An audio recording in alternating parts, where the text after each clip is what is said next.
Fourth time lucky, jeez man. I've been trying to record this video. I've recorded it twice. The third time, a lot of interruptions. The first two times, my phone, there was issues with the storage. So I'm on my computer now. Hopefully this works out okay. Alright, so you've read the title. That's what it is, what it is. It's the end of ANAM as a business. We're going to be continuing, but just on the content side of things, producing sort of longer content focusing on the industry, YERBA Mate industry, culture, history, traditions, things like that. Also some stuff that maybe isn't exactly related to YERBA Mate, somewhat related, but yeah, some cultural stuff just sort of related to it. Yeah, first things first, I want to say a huge thank you to everybody who supported ANAM as a business. Yeah, and not even talking about, you know, the content side of things. If you gave likes and watched the videos and stuff, I'm very grateful. But in terms of people putting like hard-earned money into something, it was a very, you know, sort of like, I'm very grateful basically. You know, you have this sort of idea and you try and make it a reality, and you believe in the project and stuff like that, and then to see, you know, people and you work hard for it, and people put money into it and get behind it, and a lot of people got really involved with, like, not just seeing it as a business, but also like as a project, right? Which was, I've always thought of it as more than a business. It's sort of bigger than that. So yeah, thank you very much to all the people that supported us in whatever way. Very, very grateful, truly, from the bottom of my heart. And you know, I'm very sorry if this is upsetting news, but you know, the writing was on the wall for a long time. So I'm also gonna get into sort of why this is happening. So essentially, yeah, my circumstances have changed, and I changed a lot as a person. You know, I've been doing this for like 4 years now, on and off, and you know, it's a different extents, but I started working on it when I was about 20. I'm 24 now, so it's been a while, and to be honest, yeah, my life's changed a lot. I'm not living in the UK anymore. I've grown up a lot, matured a lot. I also realized, like, yeah, you know, I've got a love for this project still. That's why I'm going to continue doing it in some form, you know, the content stuff.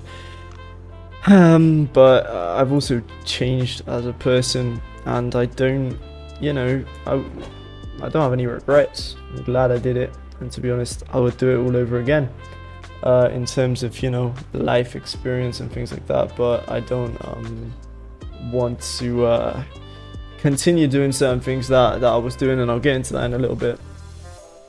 So yeah, essentially, you know, well, I think, you know, first things first, I want to call myself out on a couple of things. So I've been a bit of a hypocrite, or I was being a bit of a hypocrite at some point when I was really focused on trying to make this business grow on social media and things like that. You know, I was advocating a lifestyle. Like, if you think about mate, what it means, what it represents, what it is, I was living a lifestyle, preaching a lifestyle, but not practicing what I preach. Like, living a lifestyle is sort of antithetical to that. In terms of like really using social media all the time. Like, if I think back to before I ever started this project, I was pretty much like off social media entirely, and then because of this project, you know, I got it back and all of that, and maybe it wasn't the same kind of addiction in terms of consumption of content, but even just producing it, trying to reply to comments, because I was genuinely, you know, grateful for all the support. I built it from literally zero. I didn't know like anybody. I didn't have any connections or anything, so literally everything I did, it was literally from scratch. But yeah, I ended up sort of with a really unhealthy relationship with sort of technology, social media, all this stuff, and it's not a healthy way to live. It's not a sustainable way to live. I don't want to live that way. I've had to take a huge break from a lot of things, sort of, you know, for a year, because of my degree, basically my studies, and as much as I didn't want to at the time, but in a way it was a blessing in disguise, because to be honest, I realized like how nice it is to be off social media, and like how toxic a place it can be, and you know, all of these kind of things. So I just don't have any regrets there. But what I will say is I was a bit of a hypocrite. I was a bit, as we all are. But I want to recognize that. I also want to say, like, there is some element of what I was preaching, like, I still, with the core message, you know, that mate represents like the key things in life.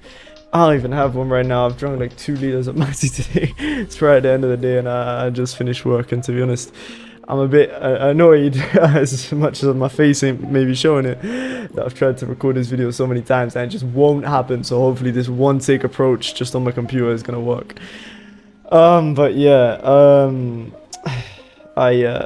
yeah, what it represents, mate, is you know, some of the most important, beautiful things in life, to be honest. Like, you know, friendship, connection, connecting with oneself, disconnecting from the fake, reconnecting with the real, all of that great stuff, connecting with nature.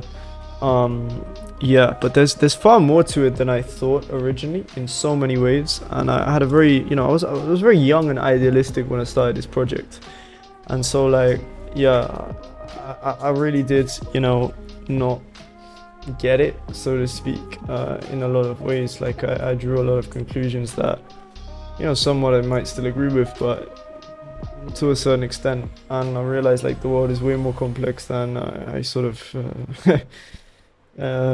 deemed it to be as a young idealistic. I was 20, so yeah, just a kid with a vision, and you know.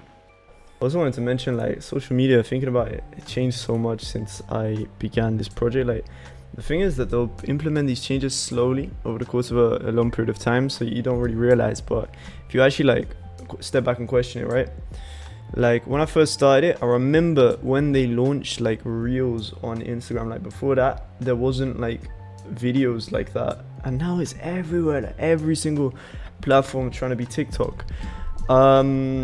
And yeah, I personally think that it's really tearing society apart. I think everyone's self-obsessed. Not everyone, but a lot of people have become self-obsessed, or obsessed with their phones, at least. Way more addicted. It's way more immersive, and you almost, like, it conquers you without, conquers you without you even realizing it, because these changes were so slowly and meticulously implemented by these apps. But yeah, just to add to my point about social media, I just don't want to be on it anymore, to be honest. I'll upload my stuff on there, but I'm not entering for any other purpose than that, really. And so, yeah, having a business is just a bit sort of hard to manage. I tried using different tools just to reply to messages and stuff, but yeah, I don't want to have that pressure of replying to messages anymore. To be honest, it's another thing that it's just a bit of freedom that it gives me without having to run a business. So yeah. And yeah, just a little observation. Like, it's a bit weird because if I hadn't done this business, I wouldn't have reached these conclusions. I wouldn't have become the person I am. But at the same time, because I've become the person I am, I'm stopping the business, right? So it's a bit of like a weird sort of butterfly effect, a loop. Yeah, interesting one. Because mate represents those things, I would conflate that with, like, you know, if somebody drinks mate, they're a good person. It's not that way. And not that I ever saw it like that binary, right? If you drink mate, you're a good person. If you don't, you're a bad person. I'm not, like, I was never that messed up. But I can see how in certain, like, messages or certain things I promoted or things I said, that can definitely come across like that. Some kind of moral superiority complex. And to be honest, who am I to tell someone how to live? I'm just a guy. Who is anyone to tell me how to live? You know, we're all just people trying to make our way through this maze we call life. And yeah, I don't have a burning desire like I used to be. Like, I just don't have a desire to tell people what to do anymore, how to live. I used to have this burning desire and look at the state of the world and be like, oh yeah, you know, we need to do this, you know, whatever, this is a problem, oh, we could do this. I don't, yeah, I can just make a little drop in the ocean. Hopefully I'm going to do that with this content. Yeah, the older I get, you know, the more I think, live and let live. I'm happy living my life the way I want to live it, with my mate. And yeah, let everyone else be. I'm in no position to tell anyone what to do or give advice or anything like that. I don't really want to, so yeah, it's not my thing. I just want to focus on finding peace myself, basically. Very business-minded person. Like, you can probably tell throughout this project I've been pretty focused on the sort of other side of it, and I feel like I was always more, that's a better fit for me. So to be honest, like moving into this role now, it seems like a good idea. Look at the state of the world. For instance, if you take in a lot of first world countries, like the biggest issues there is maybe social ones, you know? Not the biggest issues there, but you know, some big issues within society, you know, like social media addiction, things like that. I was like, oh, this could be a really good thing, you know? I also obviously love mate, what it represents, what it means. I wanted to raise cultural awareness, all these kind of things. And yeah, I guess I just didn't really get it, because like, yeah, it can come across quite arrogant, like, oh yeah, you know, mate, you know, make time for mate, all of that. It's like, yeah, but I'm working 3 jobs, like, what am I gonna drink mate, you know? And then there was ways that I could have tried to facilitate it for maybe an audience that was less able to take the time out, because time is money, like they say. I'm gonna recommend a book, Theory of the Leisure Class by Veblen. I'm gonna try and put it on the screen and stuff like that. But that basically summarizes this idea, you know, if you have a certain amount of wealth, you got a certain amount of free time, like time is money. Yeah, and some people just don't have that luxury. A lot of people do not have that luxury. And because I was young, still a student, all that stuff, maybe I did a bit more than others, and I realized that I'm a pretty privileged person in a lot of ways. Not that I had a silver spoon, but I definitely could have had it a lot rougher. Nonetheless, yeah, that's kind of was gonna link on to a different point, which was to do with class, I guess. Like mate in South America is the drink of the people. In emerging markets, I guess it's more a drink of the upper class, you know, that have the access to be able to understand or, you know, experience other cultures or access other cultures, let's say.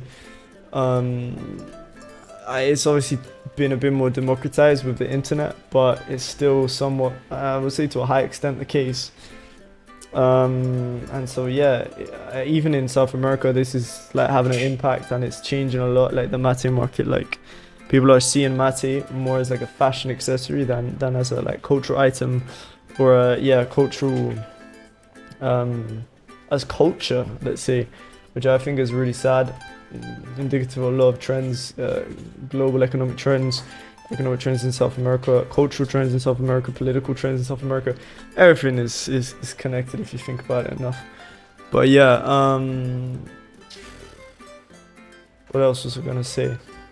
Yeah, let's move on to that then. So talking about the industry as a whole, you know, what my goal with this was pretty much like, I saw this thing, I was hoping that it could be somewhat like mutually beneficial. So I could pay the artisans fairly that work with us.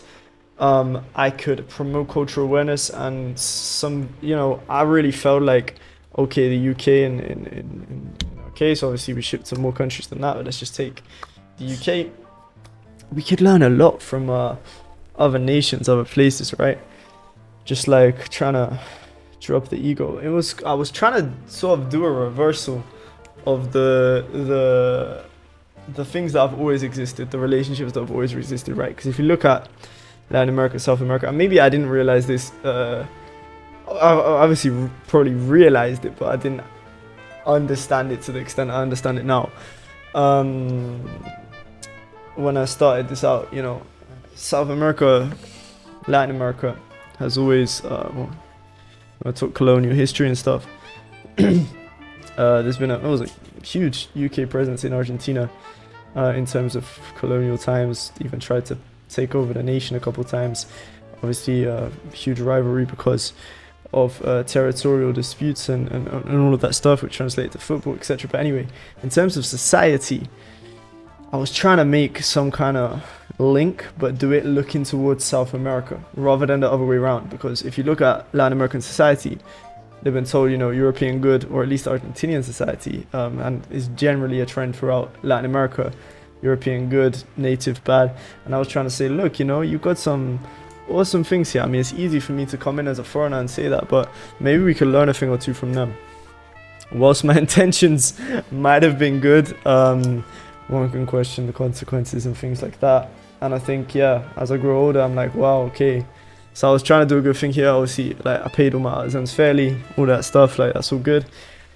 But yerba mate, now that's a big talking point. I mean, the industry is very, very, yeah, it's a huge topic. So, you know, first things first, as I said, my goal was to pay the artisans fairly, like make a business where you're actually trying to do that ethically, because, you know, yeah, that's just something I believe in for the workers, but a fair price. I also decided to sell yerba mate because I was like, well, if you're gonna sell the one thing, you should probably need the other thing to make it a viable business, right? Like, people need that as well. And in the marketing, I put yerba mate a lot. Why? Because in terms of the word mate, like, it's just mate in English. Like, if you don't have yerba there, if it's seen written, you know, it's gonna be hard to like distinguish that kind of thing.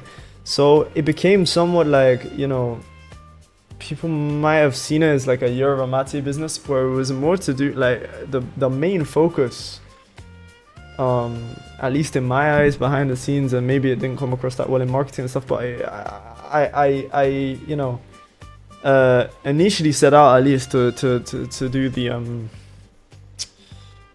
the gourd side of things. But the yerba mate industry is one with a lot of exploitation, a lot of dodgy, sketchy things going on behind the scenes.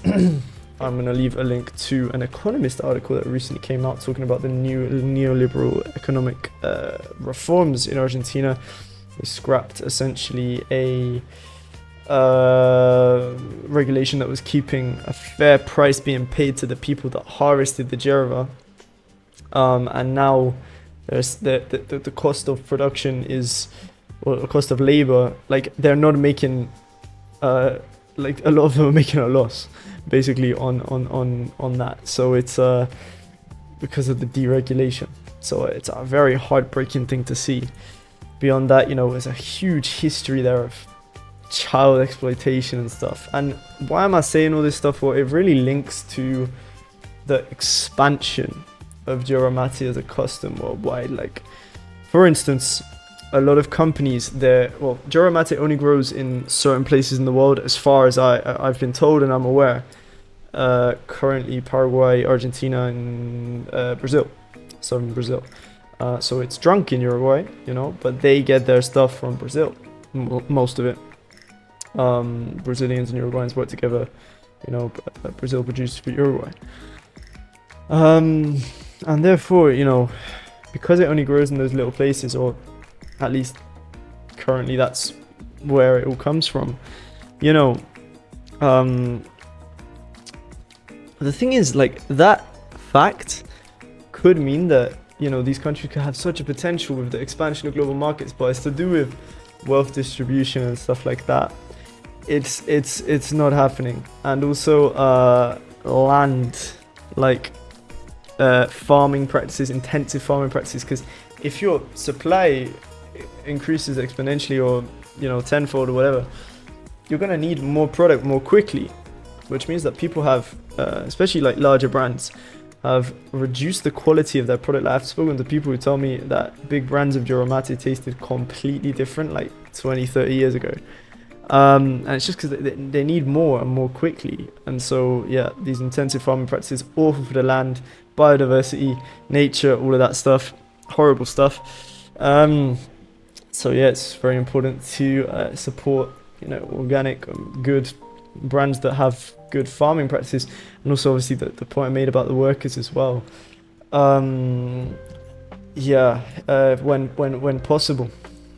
And yeah, I just want to talk about like the nature of mate. So it's like, it's meant to be a whole thing of like inviting everyone into the conversation, you know, sharing all of that, but it's just like such a juxtaposition of what the custom and all of that represents versus the actual yerba mate industry itself, and some of the practices there. Like, you know, it happens in any industry, like I was saying, but it's just because of the nature of this custom, it's such an interesting dichotomy, right? It's a real shame to see, but it's a reality of the industry, something that it used to weigh on me heavy, because I was like, man, I didn't realize this stuff at the start.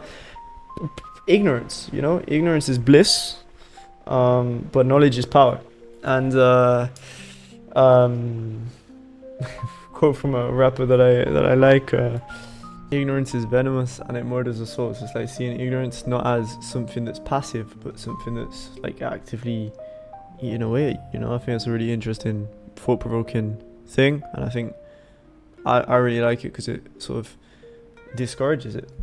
Not only does it discourage it, but it also like sort of, it's almost like cool to educate yourself, especially with the internet nowadays. It's easier hopefully to find a lot of information about a lot of things more than ever. So then again, there's more distractions than ever, and you've got that kind of dichotomy. You've got more information than ever, easier to access than ever at your fingertips, but also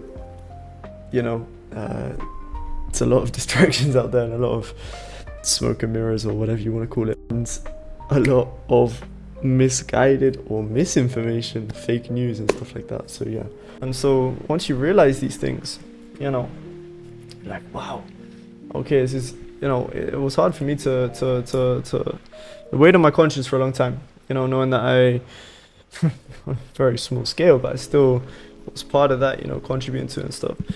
So I don't want to contribute to, like, in the marketing and stuff. Maybe I contributed somewhat to like Orientalism, the mysticism of YERBA Mate as it grows as a custom, the sort of mystery, the novelty of it, people not really understanding it. I want to change this going forward, and I want to focus on the realities of it, the hard-working people that are paid pennies. Like, the thought that got me was like, damn, this guy works a day harvesting YERBA Mate, and he couldn't even buy the final product with what he makes in a day. Can you imagine that? Like, it's the same in so many industries around the world, coffee, tea, all of this stuff. But it's mind-blowing to think that, like, the same thing that he was literally touching, like taking out, and cultivating or harvesting or whatever, he couldn't even buy it. For me, that was the thought that I had. I was like, that is just crazy logic, right? There's something so wrong there in the system. Another point to make is that there's a racial element there as well, in terms of the mate is traditionally, Guarani. It's from the indigenous population. Obviously, traditionally, mate was a very different custom. We're going to be making more content about this further down the line. But for now, just a brief little comment. So it was drunk differently. Mate as we know it today came along later when the land was colonized by the Jesuits. A lot of the indigenous population was enslaved, obviously forced to convert to Christianity, and then later again down the line, once those Jesuit missions had been abandoned, and later on in history, the land was, this is a generalization obviously, but for the most part divided, and the landowners, of course, a lot of them came from Europe, and there is a racial aspect to the mistreatment of workers. You've got sort of like tiers in terms of not only the economics but also the racial side of things. So a lot of the poorer workers historically, this present day, have been people with Guarani heritage, and so it's sad to see how the custom was, it's originally theirs, but these people are treated so poorly in a lot of cases. It's sad to see. It's really sad to see, and something that needs to be talked about as well, because I don't see many people acknowledging this, even within Argentina.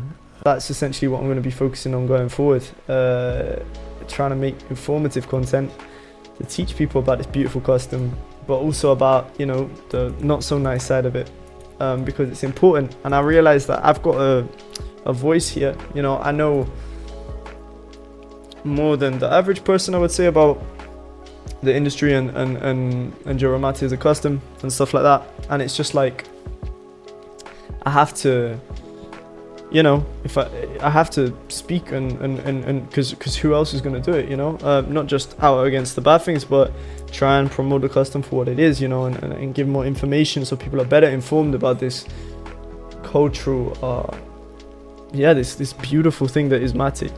One can even argue in terms of the expansion of YERBA mate, is it a good thing? You know, because I contributed to it. I fully, you know, something I did, and I thought I was doing a good thing. In some ways I probably was, and in some ways maybe I wasn't, you know, maybe I had sort of consequences I hadn't really thought about or questioned, or maybe unintended consequences. Obviously I didn't intend for these things to happen, but it's nonetheless, you got to grapple with it, you got to accept it, or I've got to accept it, and yeah, this is what I feel I can at least offer. And yeah, I guess also expanding it around the world, you know, that can have an impact on prices. If you look at Argentina's history, the agro-exploitation model and things like that, one could make the argument that the thing with money is that, especially in like a third world nation, that you've got so many factors to take into consideration, price variables, things like that. But I'm not going to get into that, at least now. It's a long topic, and to be honest, I need to do more research. I'm not an expert, as I was saying.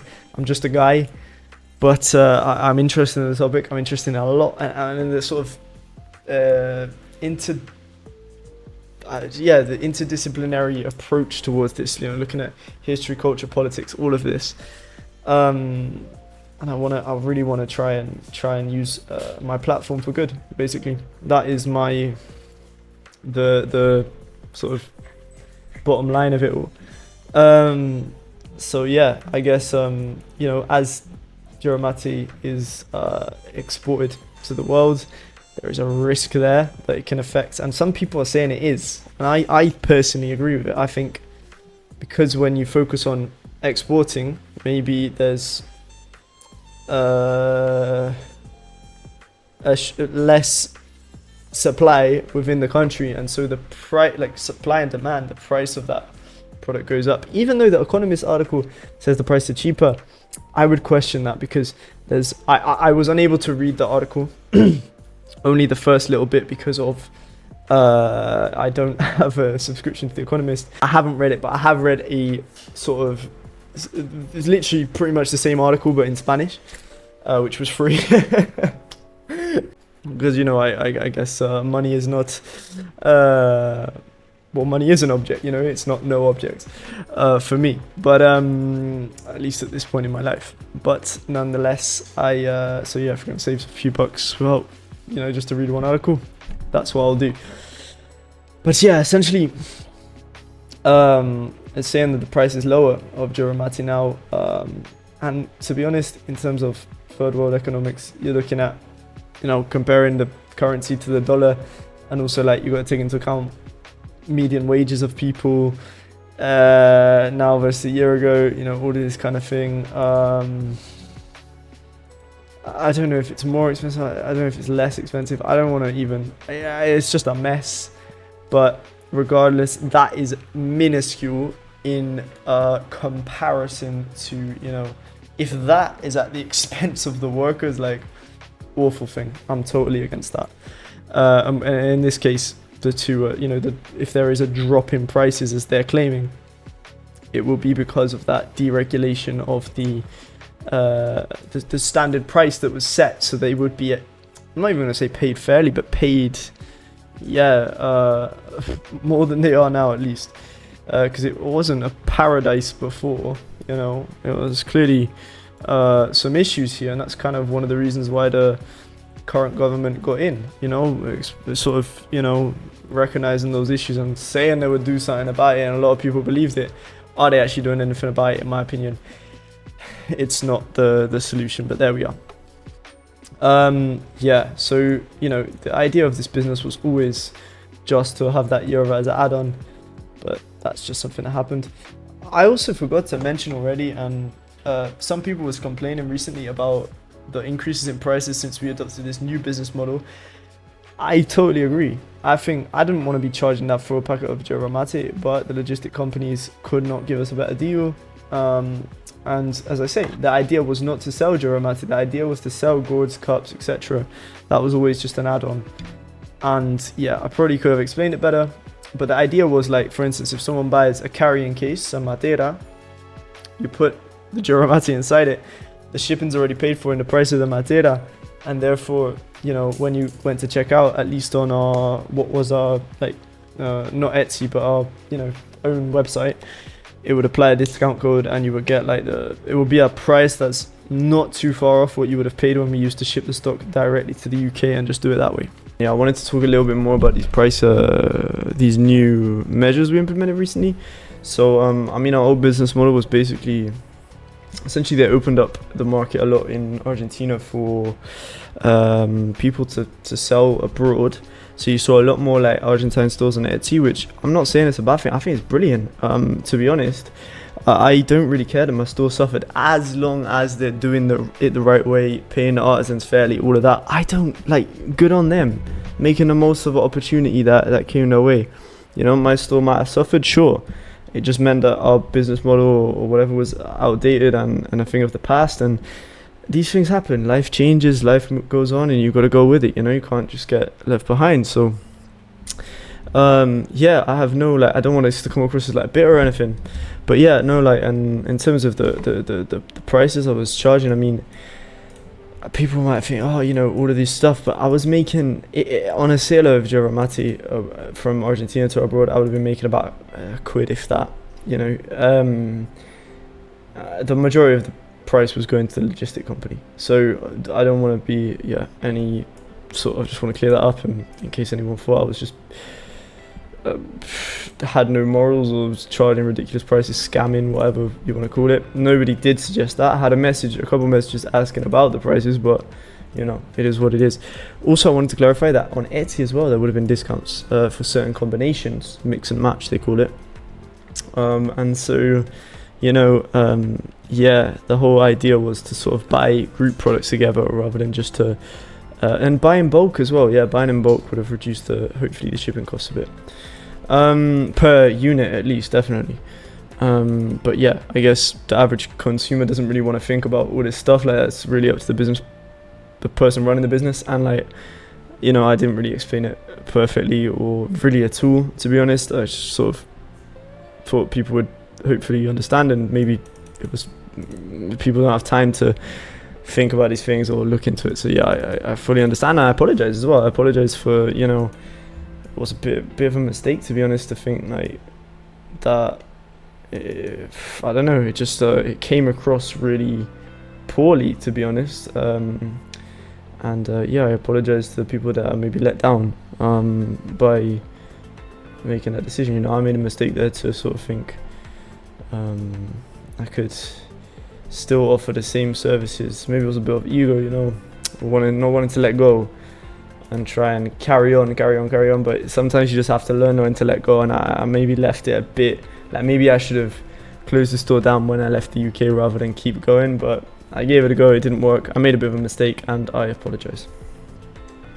I have had customers pay those prices before, like people that never had the UK prices that we used to have when we shipped stock directly to the UK. I had a few people buy yerba mate from different countries, like India, we shipped to twice, I think, Switzerland as well. So yeah, but it was a huge shock in terms of like if you were used to the other prices or prices in other stores, and then you saw that, you know. So yeah, I think that is sort of coming towards the end of. There's so much more I could say. I really do have, loads to say. Yeah, to be honest, I don't want to talk too much more. I do want to reinforce one point though, which is that, you know, I really wanted to improve UK-Argentine relations. I don't have a lot of love for the UK, the English language, things like that. I didn't want to freaking contribute to the negative effects of globalization, the whitening of Latin American culture and all of that. Like, that is just not me as a person. If you took that message out of my content, like we are clearly two very different people, and we have very different visions of the world, and that is just not what I wanted to do. I admit that, you know, intentions are one thing and consequences are another. That's absolutely fine. Like, I made mistakes, and I've admitted to my mistakes, and my own doings in this video as well. But yeah, I want to put my foot down and say, you know, personally, I see a lot of greatness in Latin America, and I think Latin America could be great for itself. It doesn't have to define itself through Europe, as was historically the case. And you know, seeing the patterns history laid out for these nations it breaks my heart, honestly. And I think if Latin America were ever to realize its own potential, then it would be a very different world we live in. You know, I think the world depends so much on Latin America for so many things, and I wanted to I feel like it's disrespected, and I hope that I was able to, you know, raise some awareness for some of the great things that it has, because I truly love Argentina, Latin America as a whole, and I hope I was able to, you know, in some ways put some respect on its name and show it some of the respect it deserves. I hope I did a good job there. I want to say, not only is it disrespected, but also like exploited by the elite within the country, and also people, you know, external forces, or yeah, other foreign entities. So many raw materials are taken out of the, you know, nature, the environment here, and used for, you know, products and stuff like that. And yeah, it's something that's been happening ever since the first explorers arrived. One could say history repeats itself and nothing changed. I hope that I was able to somewhat improve relations between the UK and Argentina, in this case between two normal guys, because that's the thing, like, relations do exist historically, but mostly amongst the upper class, like, you know, polo and all of that kind of stuff. It's not really representative of me as a person at all. You know, I came together with my business partner, an average person from Argentina, hoping to somewhat spread a positive message and do it for a way, for a custom and a beautiful thing, which represented so much of the important stuff in life, and so much that we could learn from South America. So yeah, I want to leave it on that note with that message. Thank you very much for watching, and thank you very much once again for supporting like everything we've done so far. Like, it was you know, an absolute pleasure to do this. I did things that no kid from where I'm from in the UK, or you know, my circumstances, nobody is gonna really dream that big. You know, I had this wonderful opportunity fall into my lap, and I had to take it. I took it. We did some awesome things, and I don't see this as like a failure at all. This has been one of the like greatest successes of my life, to be honest. One of the better decisions I've made in my life. So yeah, I'm gonna leave it there. Like, I really did put my heart and soul into this, and I think like a lot of people would be able to see that. You know, the handwritten messages and letters that I used to send when I was at home. Yeah, I do think I was never...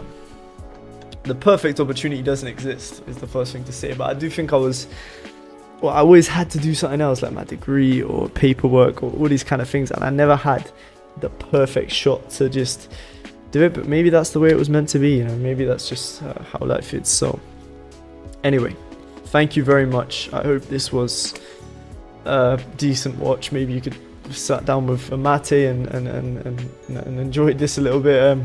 I wanted to say these things I've been thinking for a long time. Hopefully, yeah, thank you once again if you've supported us throughout the years. I wish you all the best. I hope you find a wonderful new supplier. And yeah, I look forward to seeing you in the next video, and hopefully you'll stick around nonetheless for the stuff that's to come, to learn a bit more about YERBA Mate. And yeah, thanks.